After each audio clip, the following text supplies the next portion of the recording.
السلام عليكم ورحمة الله وبركاته. كل سنة وانتم طيبين وعيد فطر عليكم سعيد يا رب، وربنا يتقبل منا الصيام والقيام وصالح الأعمال. الحقيقة كده في عجالة كده بس موضوع حلقة حسام حسن بتاعت رامز جلال.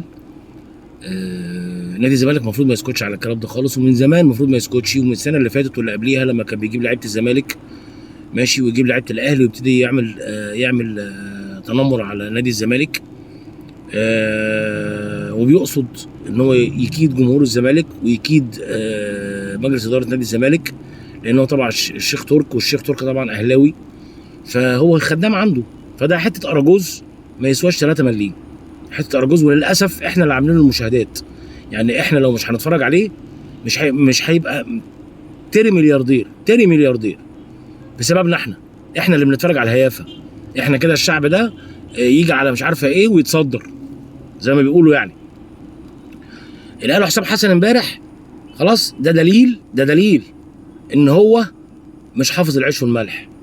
حسام حسن اللي صالح سليم طرده من النادي هو واخوه ماشي، وكان هيبطل كوره خلاص، والزمالك خده، وبسبب الزمالك خلاه يبقى في المنتخب لمده 8 سنين كمان.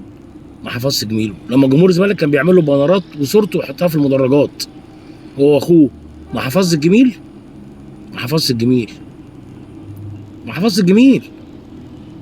ما هو التربيه هقول لكم ايه، هو يعني اللي رضع قذره. ما هو ابن الاهلي متربي في الاهلي، فلازم يبقى كده. جبته يمين جبته شمال شقلطته فقلطته هو كده، فلازم نادي الزمالك ما يسكتش على الكلام ده. لازم. هو طبعا يعني هو مفيش حاجه جنائيه، يعني هيشتكي في القضاء يقول له ايه يعني؟ لا، هو ما شتمش حد، انما هو يشتكي بقى في الاعلام وفي اتحاد الكوره.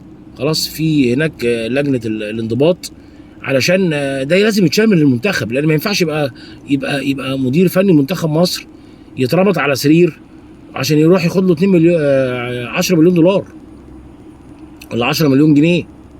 ما هو لما ياخد له 200,000 دولار يعني 10 مليون جنيه. كابتن شوف يا اخي اللي قبليك يا اخي، شوف الكابتن حسن شحاته لو كان اتعرض عليه حاجه زي كده كان هيوافق؟ كان هيقول له خلاص انا رايح؟ ولا كان يقولها. ده شوق غريب ما عملهاش.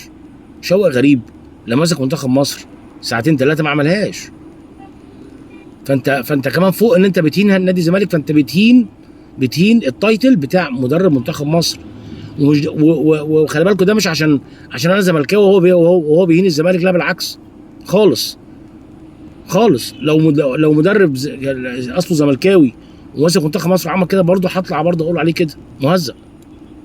فدي تربيه رضعه وسخه. الرضعه اللي رضعها زمان من اللي في الاهلي، ما هو ابن الاهلي رضع الرضعه دي خلاص مش هيتغير، حتى لو بقى نضيف شويه هيرجع تاني لاصله. دي حاجه. الحاجه الثانيه، احنا عندنا ماتش الكاس، نهائي الكاس هيبقى في شهر 4 او شهر 5 بقى مش فاكر. بسيرو اللي بيعمله دوت مش هيخليه يكسب كاس مصر، وانا انت وقولوا اللي انا قلت.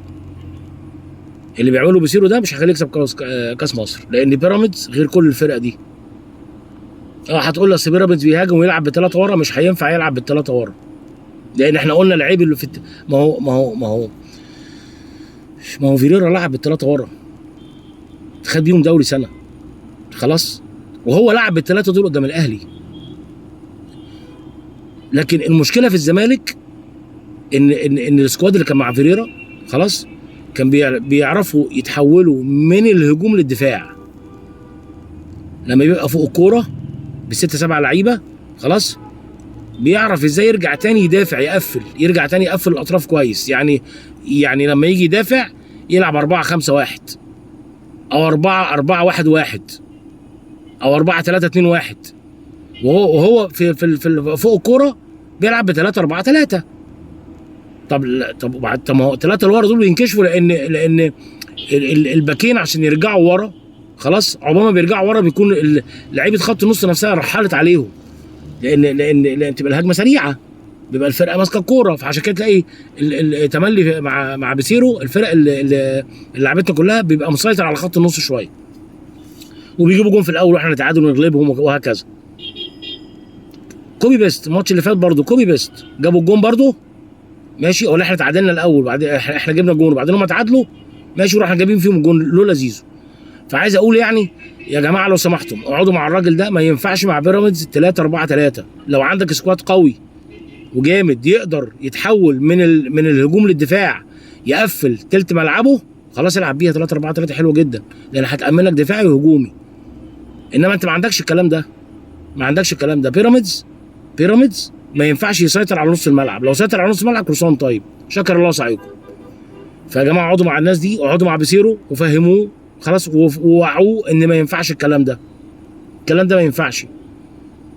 الكل عمال يقول لك الكاس بقى في الزمالك، الكاس في الزمالك ليه؟ هو هيلاعب ده الاهلي اسهل من بيراميدز، الاهلي اسهل من بيراميدز، اللي الاهلي بيخاف منك. بيراميدز ما عندوش حاجه يبكي عليها، لا عنده جمهور ولا عنده بطولات ولا عنده حاجه، هيهجم عليك ويلعبك كوره. فدي الحاجه الثانيه، ربنا يسهل الحال وان شاء الله ربنا يعدينا في ماتش